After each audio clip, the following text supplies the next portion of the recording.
Pria ini namanya Dongking. Sebelum resmi menyandang status sebagai mahasiswa, Dongking pernah 2 kali gagal melewati tes ujian masuk perguruan tinggi.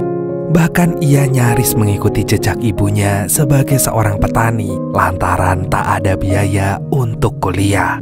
Meski begitu, sang ibu akhirnya bela-belain berhutang ke seluruh keluarga besarnya agar Dongking bisa mengenyam bangku perkuliahan dan kelak bisa memiliki kehidupan yang layak. Pagi itu setibanya di asrama kampus, Dongking melihat ada 2 pria yang sedang adu bacot. After long years.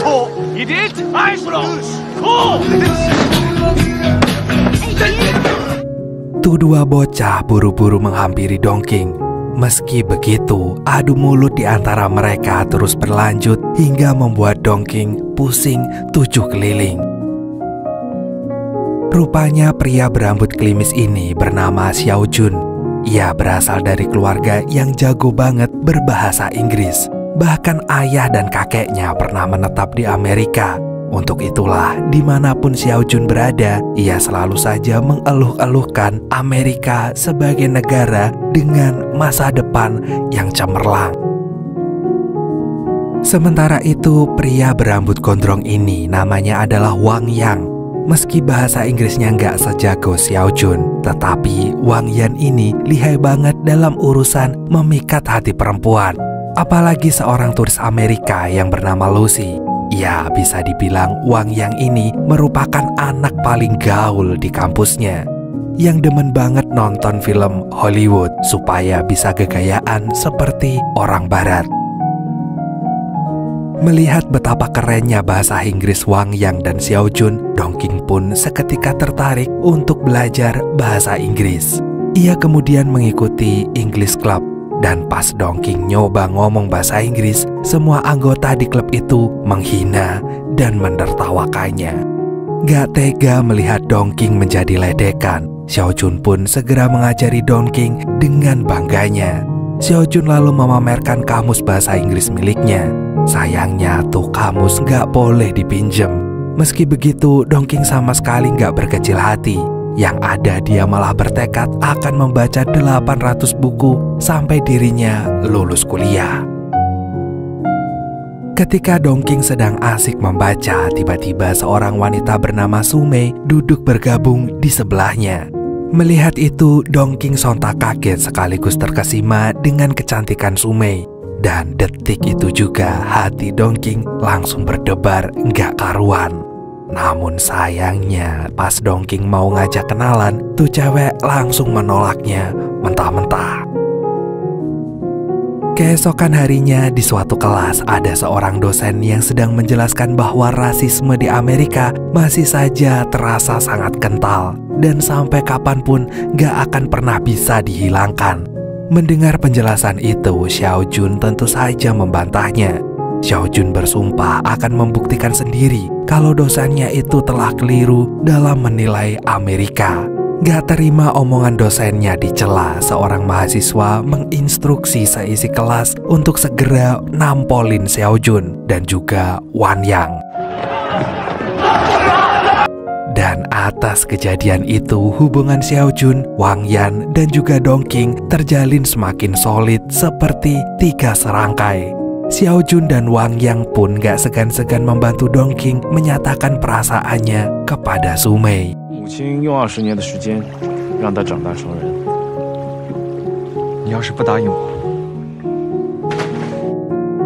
Sekalipun telah ditolak Sumei, Dongking tetap nekat menjenguk Sumei yang sedang terkena TBC.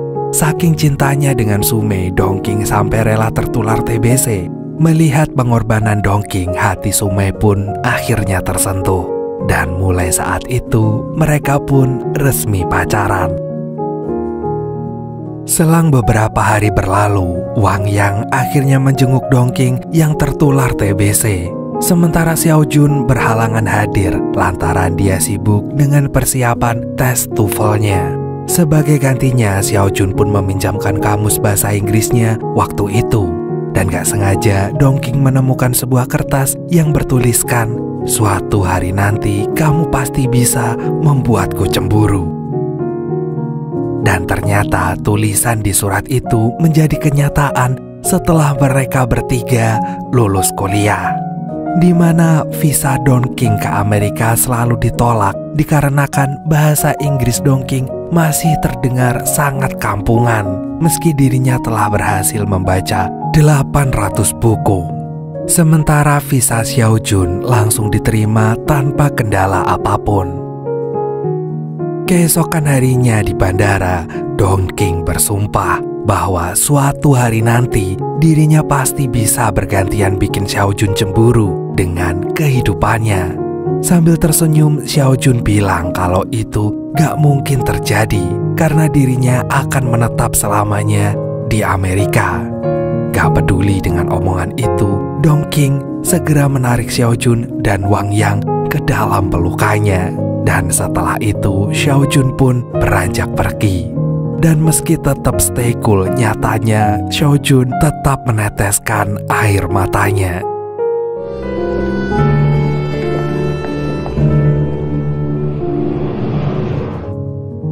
Beberapa bulan kemudian, Dongking akhirnya bekerja sebagai guru bahasa Inggris di suatu sekolah. Setiap Dongking menerangkan pelajaran, murid-muridnya itu malah tertidur pulas, padahal jelas-jelas Dongking sedang tidak mendongeng. Dan untuk memenuhi kebutuhan sehari-harinya, Dongking pun mengajar les privat ke cucu dari kepala sekolah. Ketika Dongking membahas tentang bayaran les privatnya yang selama ini terus nunggak, si kepala sekolah dengan cepat membayar Dongking, namun bukan dengan uang, melainkan dengan sekantong plastik pangsit.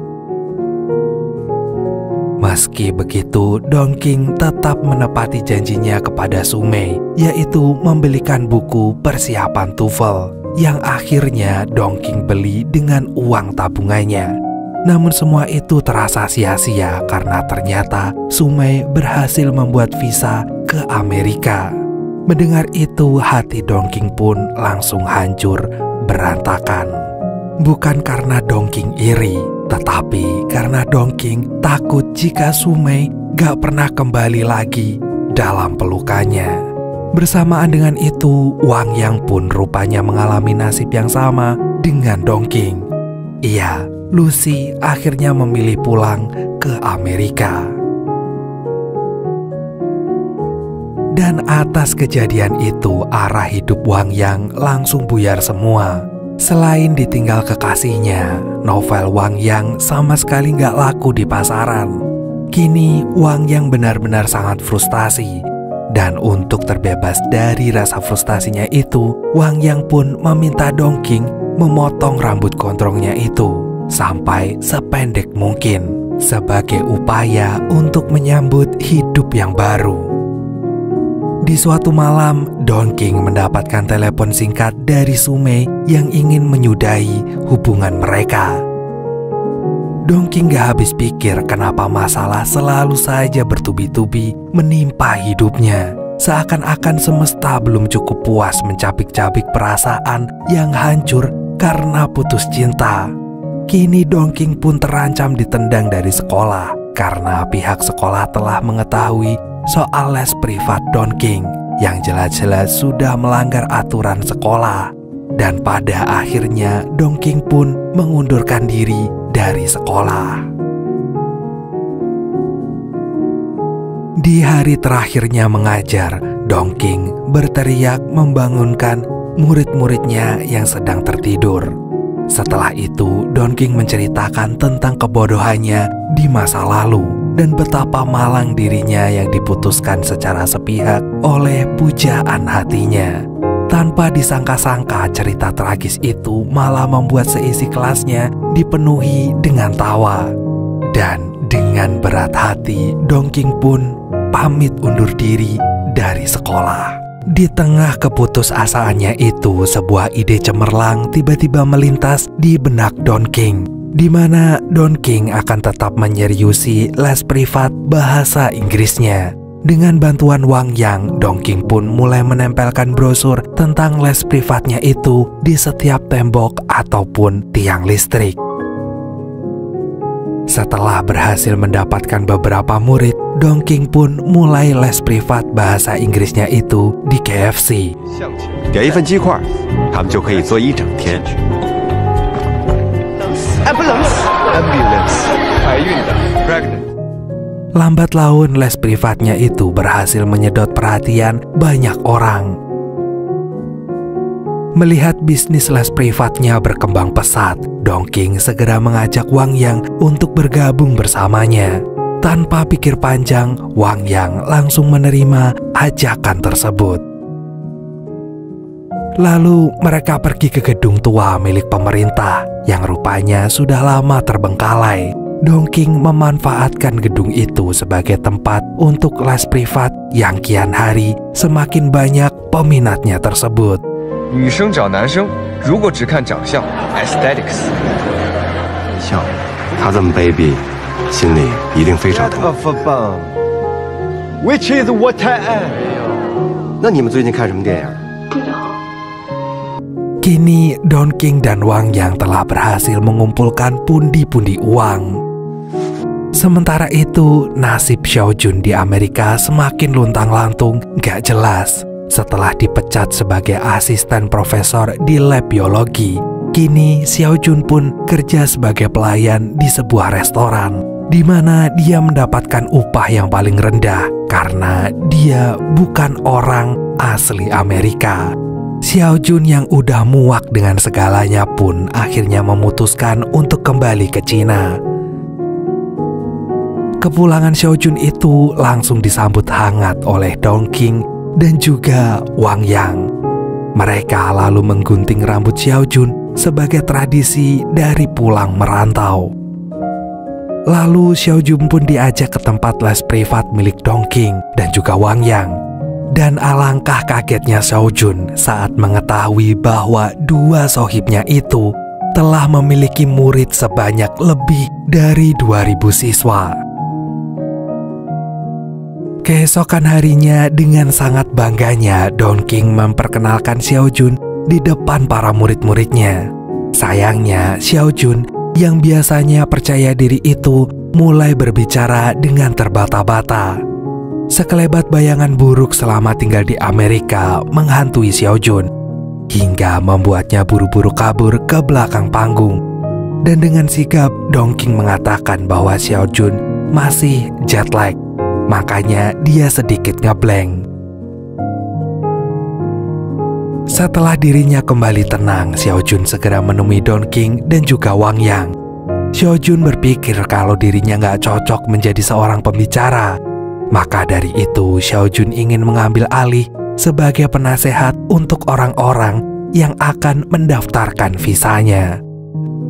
Tak lama beberapa hari kemudian, Xiaojun memberikan saran bagaimana metode belajar yang seharusnya Wang Yang gunakan saat mengajar. Selain itu, Xiaojun bertanya dengan serius ke Dongking, apakah Dongking selama ini memiliki sebuah impian? Mendengar pertanyaan barusan, Dongking pun langsung tertegun.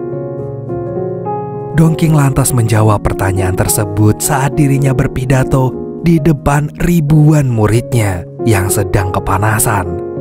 Jadi selama ini Dongking sama sekali nggak pernah memiliki sebuah impian. Yang Dongking tahu hidup selalu mempertemukannya dengan kegagalan, dan juga kegagalan. Dan dari kegagalan itulah Dongking akhirnya mengerti bahwa kemenangan hanya akan bisa didapatkan setelah berkali-kali mengalami kegagalan. Lagi pula gagal itu merupakan hal yang wajar, yang seharusnya tidak perlu ditakutkan sama sekali. Baru saja menyelesaikan pidatonya, tiba-tiba petugas polisi datang dan membawa tuh 3 bocah ke kantor polisi atas tuduhan penyalahgunaan gedung secara ilegal. Dan sebagai hukumannya, lembaga kursus mereka ditutup paksa oleh pihak pengadilan. Gak terima dengan pernyataan itu, Xiaojun pun langsung ngegas bahwa mereka sebelumnya sudah berusaha mengurus surat perizinannya.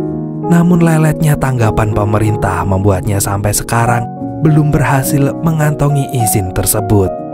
Gak ingin suasana makin panas, Don King pun bersedia membayar denda yang telah mereka tetapkan. Gak berselang lama dari kejadian itu, mereka bertiga bahu-membahu memperbaiki sistem les privat mereka. Dan mulai saat ini, les privat itu telah berubah menjadi sebuah lembaga kursus bahasa Inggris yang terbesar dan nomor 1 yang ada di Cina. Mereka bertiga lalu sepakat menamai lembaga itu dengan nama New Dream. Kesuksesan yang diraih Don King itu sukses menuai sorotan dari media. Lalu tibalah hari di mana Xiao Jun ingin membahas tentang pembagian saham di antara mereka bertiga. Dengan cepat, Don King menyuruh Xiao Jun agar lebih sabar. Bagaimanapun juga, Don King sudah membaginya secara merata. Di tengah obrolan itu, Wang Yang memberitahu bahwa lembaga kursus mereka dituntut oleh EES yang merupakan pusat pendidikan di Amerika atas penggunaan materi TOEFL tanpa izin. Untuk membereskan masalah itu, Xiao Jun langsung pergi ke Amerika. Namun sesampainya di sana, Xiao Jun sama sekali tak menemukan titik terangnya. Ketika sedang berjalan, Xiao Jun tiba-tiba mendapatkan sebuah ide. Dan tanpa basa-basi, Xiao Jun menyampaikan idenya kalau dia ingin Don King mendaftarkan lembaga kursusnya ke pasar saham Amerika agar bisa go public. Gak hanya di Cina saja, tapi juga seluruh dunia. Mendengar itu, Don King tentu saja menolaknya. Don King pun lalu curhat ke Wang Yang tentang ide Xiao Jun itu. Bagi Don King, Xiao Jun makin kesini, makin kesana, makin kemana-mana.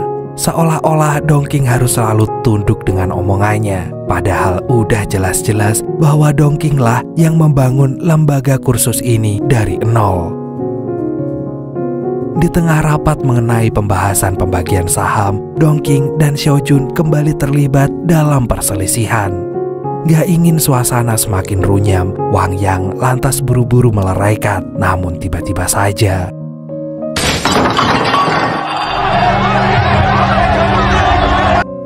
setelah kondisi kembali normal, Don King mengadakan rapat lagi. Kali ini membahas rencana tentang New Dream yang mau go public. Mendengar itu, tentu saja Don King menentangnya abis-abisan. Amarahnya kemudian menyulut saat tak ada satupun yang berpihak dengan pendapatnya. Lalu Don King dan Xiao Jun pun kembali bertengkar. Wang yang sedari tadi diam, akhirnya angkat bicara. Ia kemudian memberikan kedua sohibnya yang seperti Tom and Jerry itu sebuah undangan pernikahannya. Di hari pernikahannya, Wang Yang secara nggak langsung menyinggung tentang pertemanan yang pecah gara-gara perbedaan pendapat. Mendengar itu, baik Don King maupun Xiao Jun langsung tertegun. Dan seusai acara, mereka bertiga pun kembali berkumpul. Di situ mereka mulai mencurahkan segala isi hati mereka. Don King lalu mencoba berdamai dengan Xiao Jun. Namun dengan tegas Xiao Jun menolaknya. Xiao Jun gak lagi percaya kalau Don King adalah temannya. Xiao Jun menjelaskan jika surat yang ada di kamusnya waktu itu ternyata untuk ditujukan pada dirinya sendiri, bukan untuk Don King. Dan sesaat kemudian, Xiao Jun dan Don King kembali berdebat, dan kali ini saling menyalahkan. Xiao Jun yang sudah muak dengan semuanya segera beranjak pergi, dan begitupun dengan Wang Yang segera menyusul meninggalkan Don King sendirian. Dan mulai saat itu mereka mulai berjalan sendiri-sendiri. Di tengah kesendiriannya, Don King gak sengaja berpapasan dengan Su Mei yang ternyata telah menikah dan memiliki seorang anak. Dengan sepenuh hati, Su Mei mengatakan bahwa dirinya ikut bangga atas semua pencapaian yang Don King raih saat ini. Mendengar ucapan Su Mei barusan, Don King pun langsung menangis terharu. Beberapa saat kemudian kabar tuntutan ESS terhadap New Dream semakin tersebar luas. Dan untuk itulah Dongking, Wang Yang, dan Xiaojun pun mau gak mau bersatu kembali demi menuntaskan masalah tuntutan dari ESS. Mereka lalu pergi ke Amerika. Sebelum menemui ESS, mereka bertiga memutuskan untuk makan di restoran tempat Xiaojun dulu bekerja. Di situ Xiaojun akhirnya menceritakan semuanya, bahwa dirinya begitu ngotot ingin New Dream go publik agar orang-orang Amerika tidak lagi merendahkan mereka. Waktu itu ketika akan menemui Tuan Bernard, Xiaojun sampai harus menunggu selama 8 jam.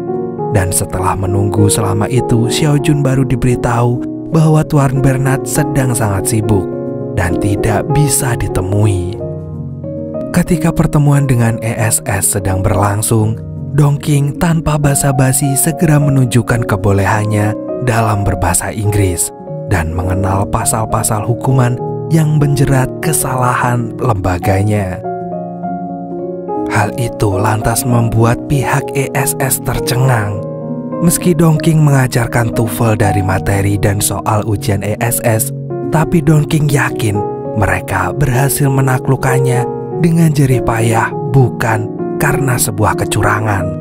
Lalu Dongking menambahkan kalau mulai detik ini, Dongking telah memutuskan akan mendaftarkan New Dream ke pasar saham di Amerika. Setelah berhasil membungkam ESS, mereka bertiga lekas mengunjungi lab tempat Xiaojun dulu bekerja. Dan betapa kagetnya Xiaojun saat mengetahui lab itu atas nama dirinya. Rupanya Dongking sengaja berdonasi menggunakan nama Xiaojun. Dan pada akhirnya mereka bertiga pun berhasil mendaftarkan New Dream ke pasar saham hingga menjadi perusahaan edukasi Cina yang memiliki kapitalisasi pasar saham senilai 3 miliar dolar atau setara dengan 46 triliun rupiah.